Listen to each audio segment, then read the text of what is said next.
Digital जुगरे कुनी कुनी पिलांको भविष्यत को सुरक्षित रखिबा लागि बापा माँ बहु चिंतित रही थांती। कुनी कुनी पिलांको किभଳି उन्नत मानर शिक्षा प्रदान करा जाय परिबो एवं सेमानंको गुणात्मक विकास होई परिबो से दिगरे तत्पर रही थांती।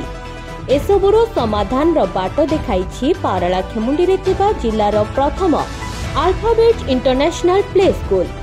चलित वर्ष फेब्रुआरी मासरू उद्घाटित होइथिबा एही स्कूल रे वर्तमान सुधा 60 जन प्ले ग्रुप, नर्सरी, एलकेजी एवं यूकेजी छात्र निजर शिक्षा ग्रहण करि आसुछंती।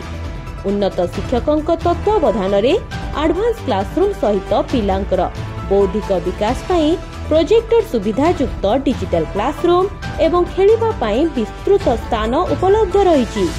सीसीटीवी परिसरभुक्त आधुनिक ज्ञानकौशलपूर्ण एसी क्लासरूम सहित स्पेशल डाइनिंग रूम, पिलांको पई उपयुक्त केयरटेकर, स्वच्छतापूर्ण शौचालय पिलांको मानसिक तथा शारीरिक विकास रे सहायता करिबारे सक्षम होई पारुछि। एहा सह उन्नत शिक्षकंक शिक्षा प्रणाली सेमानंक गुणात्मक विकास को द्विगुणित करुछि।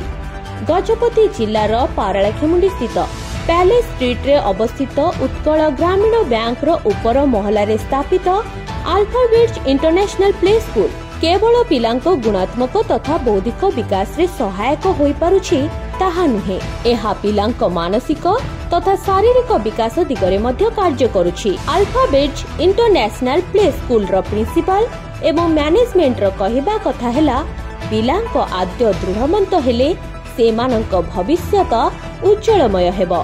तेणु पिलांको अयारंभरु सेमानंक उत्तम संस्कार, ईश्वरीय चेतना, सुस्थ एवं निरामय जीवन शैली, समयानुवर्तिता समेत गुरुजन मानंकु सम्मान प्रदान बाबद रे तालीम दिया जिवो। तेबे गुरुत्वपूर्ण कथा हेला वर्तमान अल्फाबेट इंटरनेशनल प्ले स्कूल रे पिलांको नाम लेखा जारी रहिछि।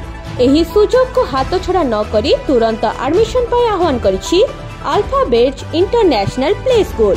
Bureau report, Prayas news.